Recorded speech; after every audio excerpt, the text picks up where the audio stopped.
Na letošnji izvedbi najstarejše svetovne razstave, ki že od 18. stoletja med drugim združuje znanje, ustvarja poslovne priložnosti in išče odgovore na izzive človeštva, bo sodelovala tudi Slovenija.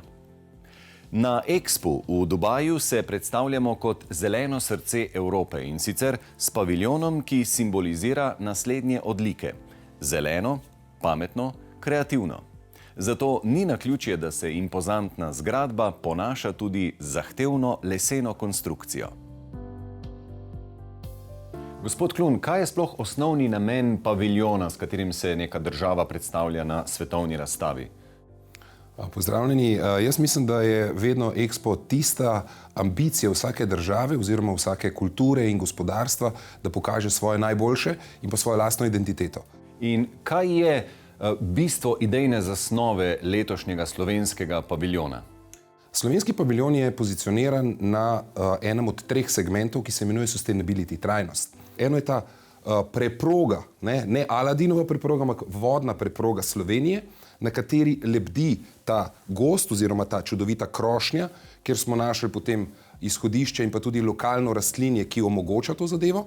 In pa preko vsega tega, ker gre za vroče podnebje, vročo arabsko sonce, smo našli potem ta čudovit pajčolan spet iz lesa in na koncu uspeli narediti paviljon v projektu iz lesa.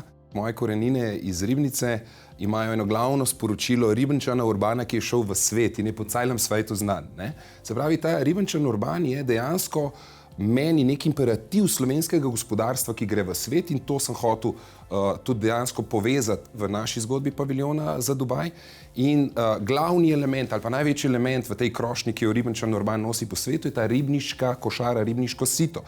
Gospod Pirš, kako so nastajale prve zamisli glede tega, kaj bomo ponudili gostom v slovenskem paviljonu? Dobre ideje vedno nekako se rišejo z parimi črtami, z 2-3 potezami. Tako smo najprej narisali spodaj to eno veliko vodo. Nad njim smo potem zasnovali en zeleni oblak, en green cloud.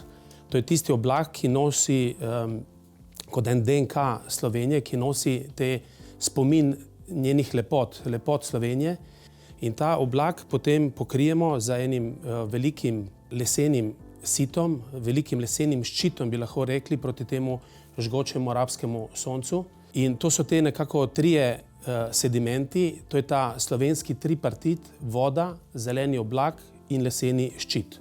Sama ta pot, ko se mi spuščamo med to veliko zrcalno vodno gladino, se spuščamo na en potopljeni trg, kot nekakšen Tartinijev trg, ki pa nosi eno rožo vetrov, kjer se želimo mi Slovenija pozicionirati na zemljevidu Evrope. In iz tega trga se potem vzpenjamo v to zeleno krošnjo, po tej poti se jo tudi dotikamo in pridemo v notranjost v eno zeleno sobo, green room, kjer si je predstavljen slovenski turizem, in nadaljujemo potem v en smart room, v pametno sobo, kjer je predstavljeno slovensko gospodarstvo. Od tu naprej za izbrane obiskovalce se nadaljuje pot tudi v zgornjo etažo, kjer je namenjena poslovnim sestankom, predstavitvam, kot en VIP prostor.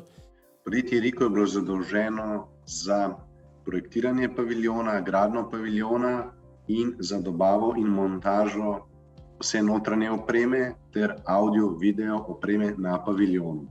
Lahko rečem, da sem imel srečo in privilegij sodelovati z najbolj strokovnimi projektanti v Sloveniji na področju lesenih konstrukcij. Skupaj z njimi smo prepričali lokalne izvajalce in institucije, da je les varen gradnik za gradnjo objektov. Sama gradnja paviljona je potekala v lanskem letu meseca julija in avgusta. Takrat je bila največja intenziteta gradnje strešnega sita in etažnih plošč, kjer so dnevne temperature presegale in dosegale temperaturo od 40 do 50 stopinj Celzija. Lahko povem, da beležimo velik odziv ljudi, obiskovalcev na socialnih omrežjih.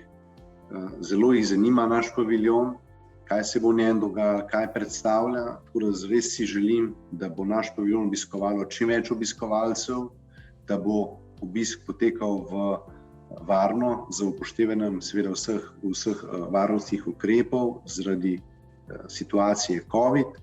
Za tiste, ki si pa ne bodo mogli ogledati paviljona v živo, vam pa povem, da bo mogoče si ogledati ga virtualno. Ravno pred dnevi je Expo izvedel virtualni posnetek našega paviljona. Gospod Kostanjevec, kaj želi Slovenija svetu sporočiti s tem našim čudovitim paviljonom na Expo v Dubaju? Slovenija z svojo postavitvijo v trajnostnem segmentu na razstavi Expo želi prikazati vse tehnologije, ki jih je Slovenija v tem trenutku sposobna pripraviti. Gre od zelene fasade do lesene strehe, do pametne sobe, do zelene sobe. V bistvu bomo predstavili vse, kar vidi Slovenija za prihodnost sveta v naslednjih 10 letih.